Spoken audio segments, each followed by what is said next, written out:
Imagine losing everything you've built, your home, your memories, your sense of security, reduced to ashes in a matter of moments. That's the reality for thousands in Los Angeles right now, as wildfires rage and lives are forever changed. Maybe you're watching this and wondering, what would I do in their place? How would I cope with such overwhelming loss? But here's something powerful to hold on to. Islam teaches us that every trial carries a purpose. Every hardship holds a blessing, and within every storm lies a chance to rediscover your strength and faith. Let's go for a journey that uncovers how these moments of devastation can transform hearts, strengthen resilience, and deepen our connection with Allah. It was a peaceful evening in Los Angeles. The sun had set, leaving the sky painted in hues of orange and pink. Malik sat in his living room with his family, enjoying the quiet after a long day. The news had been talking about wildfires spreading in nearby areas, but they felt distant, a tragedy happening somewhere else. Then came the first sign, a faint smell of smoke carried by the wind. Malik dismissed it at first, thinking it was nothing unusual, but within hours, the sky turned an ominous shade of grey and ashes began to fall like snowflakes. His phone buzzed with an emergency alert. Evacuate immediately. Panic set in as Malik and his wife scrambled to pack essentials. The air was thick with tension as they grabbed clothes, important documents, and a few sentimental items. Their children clung to them, confused and afraid. As they stepped outside, the reality hit them. A wall of fire was visible in the distance, its glow lighting up the night like an angry beacon. The streets were chaotic. Neighbors hurried to load their cars, while sirens wailed in the background. Malik could hear the sound of fire crackling in the distance, growing louder as the wind carried it closer. He tried to stay calm for his family, but his heart raced with fear. As they drove away, Malik stole one last glance at their home in the rearview mirror. He whispered a prayer under his breath, "Ya Allah, protect us." But as the flames grew brighter in the distance, he couldn't shake the sinking feeling that everything they'd built was about to be taken away. The evacuation shelter was a stark contrast to the warmth of home.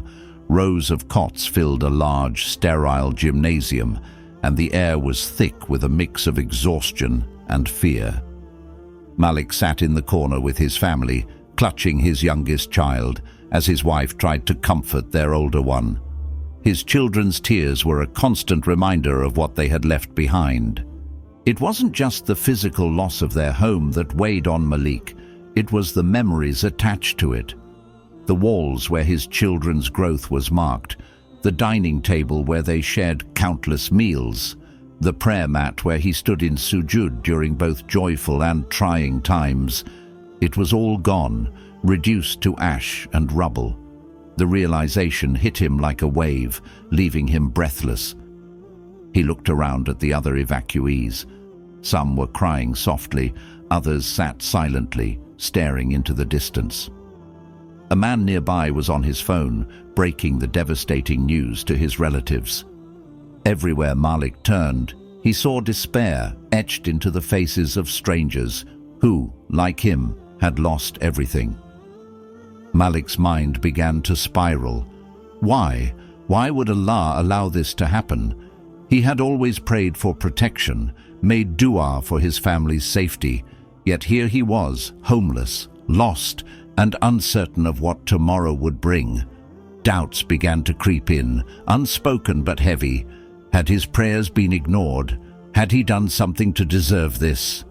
The weight of these thoughts pressed down on him, and for the first time in years, Malik felt disconnected from the faith that had always been his anchor.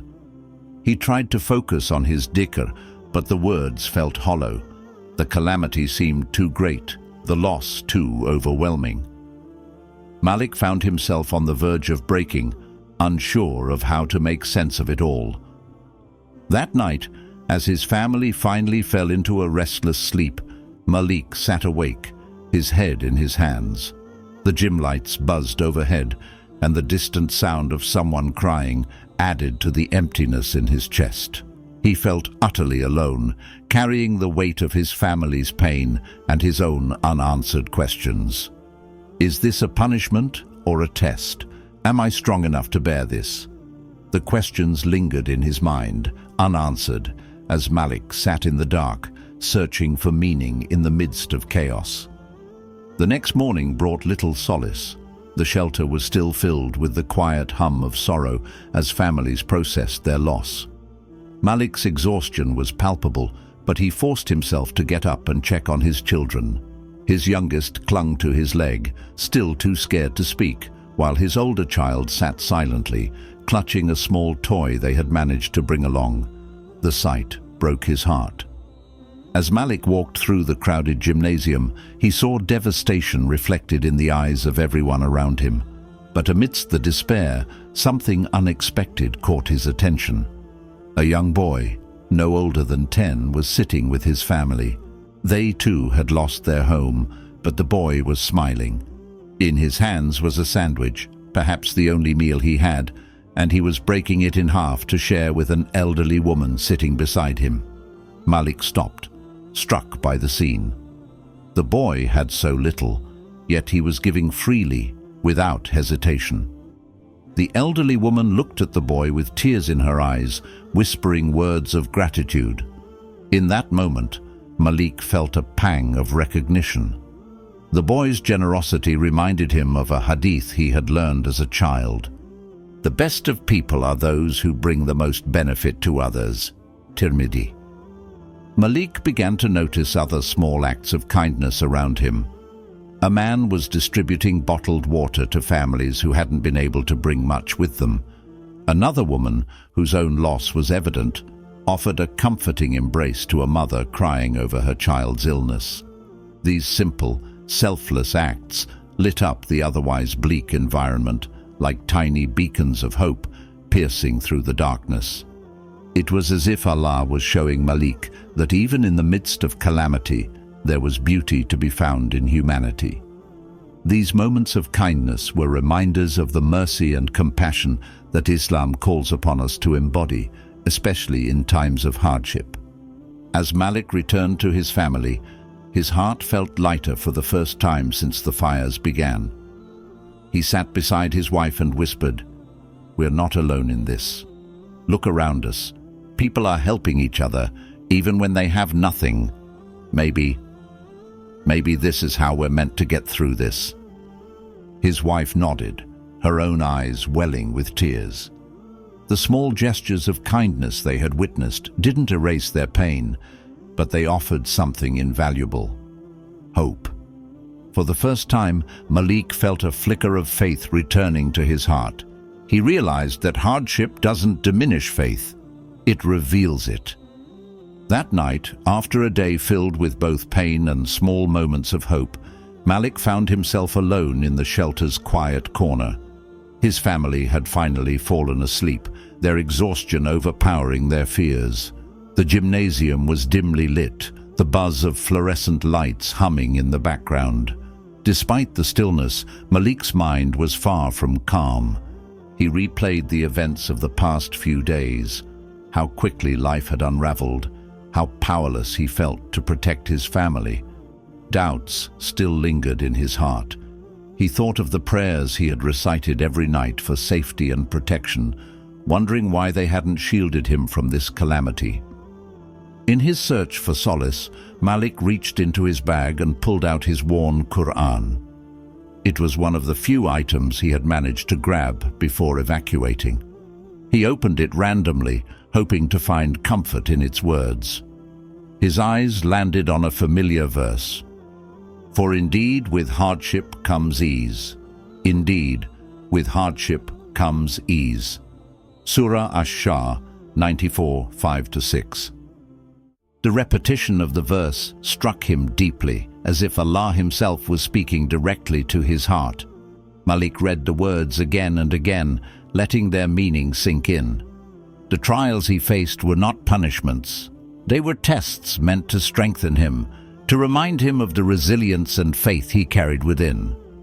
He thought back to the acts of kindness he had seen earlier that day, the boy sharing his sandwich, the strangers helping one another. These moments weren't just coincidences, they were signs. Signs that even in the darkest of times, Allah's mercy manifests in ways we might not immediately understand. Malik realized that ease doesn't always come after hardship. It often comes within it. His mind drifted to the stories of the prophets, who faced immense trials, yet remained steadfast in their faith. He thought of Prophet Ayub, Job, peace be upon him, who endured great suffering yet never wavered in his trust in Allah. Malik whispered a dua, tears streaming down his face. Ya Allah, grant me the strength of those who came before me. Help me see the blessings in this trial, and guide me to respond with patience and gratitude. As the night deepened, a sense of calm began to replace the turmoil in Malik's heart. The verse from the Quran stayed with him, a beacon of hope in his moment of despair. For the first time since the fires began, Malik felt a flicker of peace. He understood that hardship was part of life, but so was the ease that Allah promised. With this newfound clarity, Malik decided he wouldn't let the calamity define him. Instead, he would let his response to it be a testament to his faith. The fire may have taken his home, but it couldn't take his resolve, nor his connection to Allah. The morning sun broke through the windows of the shelter, casting a warm glow over the tired faces of those inside. Malik awoke to the sound of murmured conversations and the soft cries of a child. The weight of the previous days still hung heavily on him, but something had shifted in his heart. The verse he had read the night before, "With hardship comes ease," echoed in his mind like a mantra, urging him to act, to find meaning in the midst of his pain. He looked at his family. His wife was soothing their youngest child, and his older one was playing with another child nearby. Despite everything they had lost, they were still together.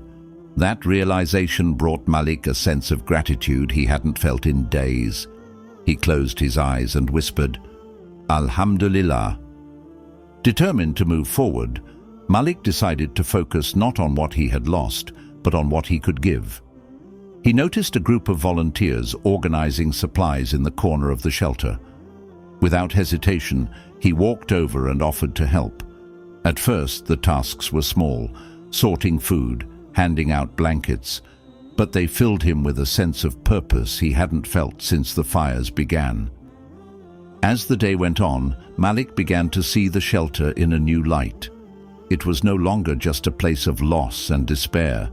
It was a space where people were rebuilding their lives, one small act of kindness at a time.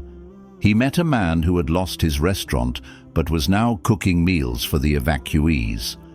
A woman who had barely escaped with her own life was comforting a grieving family. These stories reminded Malik of a hadith he had learned as a child. Whoever relieves a believer's distress in this world, Allah will relieve his distress on the day of resurrection. Muslim. Inspired, Malik began to seek out ways to help beyond the shelter.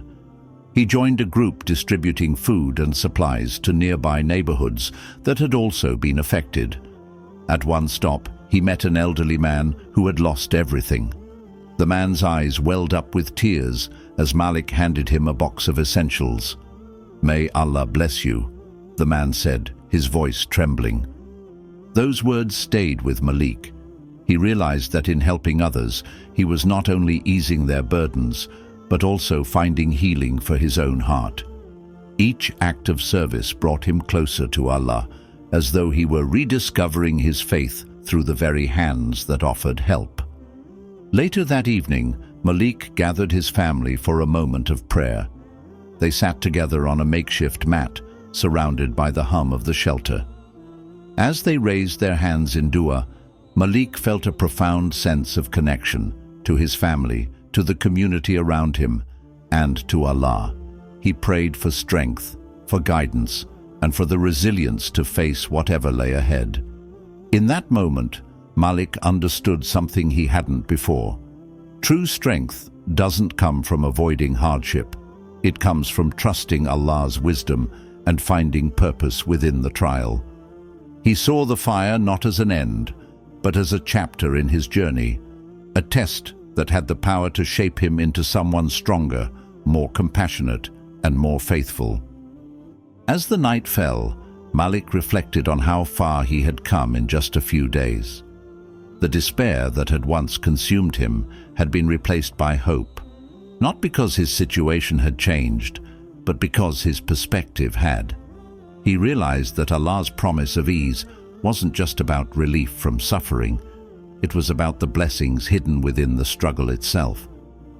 Days turned into weeks, and the wildfires were finally brought under control. The devastation they left behind was staggering. Entire neighborhoods reduced to ash, memories scattered among the ruins.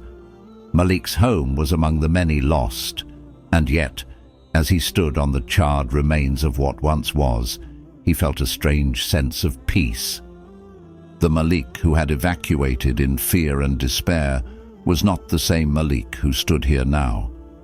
This journey, filled with heartbreak, doubt, and moments of deep reflection, had transformed him. As he gazed at the barren landscape, he thought of the verse that had guided him through the darkest nights. With hardship comes ease.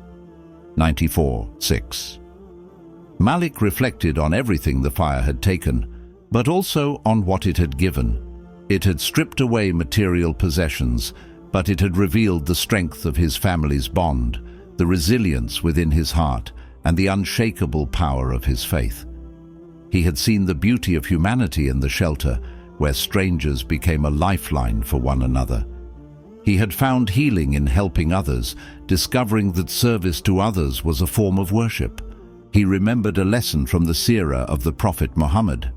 After enduring years of persecution and hardship in Makkah, the Prophet and his companions were forced to leave their homes behind and migrate to Medina. It was an unbearable trial, yet it became the foundation for an even greater triumph, the establishment of the Muslim Ummah. Malik drew strength from this story, realizing that trials were not meant to break us, but to prepare us for something greater. Standing in the ashes, Malik turned to his wife and children. "We may have lost our home," he said, his voice steady, "but we haven't lost our faith, and we haven't lost each other. As long as we have those we can rebuild. Allah has always been with us, even in this." His words were not just for his family, they were for himself, a declaration of his renewed belief. Malik understood now that calamities were not punishments from Allah, but tests of character, patience, and trust. They were opportunities to grow closer to him, to purify the heart, and to appreciate the blessings that often go unnoticed. As the family walked away from their former home, Malik felt a deep sense of gratitude. The fire had changed his life, but it had also opened his eyes to the resilience of the human spirit and the endless mercy of Allah. He silently made a dua. Ya Allah, thank you for the strength to endure this trial, for the people who reminded me of your mercy, and for the faith that sustained me. Guide me to use this experience to become a better servant of yours. Later, Malik shared his story with others, becoming a source of inspiration for those facing their own struggles. His journey from despair to hope, from doubt to trust in Allah, resonated deeply with everyone who heard it. He reminded them and himself that hardship is not the end of the road, but a bridge to something greater. In the end, Malik realized that the most profound lessons in life often come from the hardest trials. The fire had destroyed his house, but ignited a fire within his heart, a fire of faith, resilience, and gratitude. And that was a blessing far greater than anything he had lost. As Malik's story reminds us, trials are a part of life, but how we respond to them defines who we are and strengthens our connection with Allah. Through patience, gratitude, and trust in His wisdom, we can uncover the hidden blessings within every challenge. If this story touched your heart and inspired you, don't let it stop here. Share it with someone who might need a reminder that even in the darkest times, Allah's mercy is near. And if you want to continue this journey of faith and inspiration, make sure to like this video, subscribe to the channel, and turn on notifications so you never miss another story like this. Your support helps us reach more hearts with messages of hope, resilience, and faith. Jazakallahu khair for being part of the Wisdom of Deen family, and we can't wait to share more meaningful stories with you in the next video.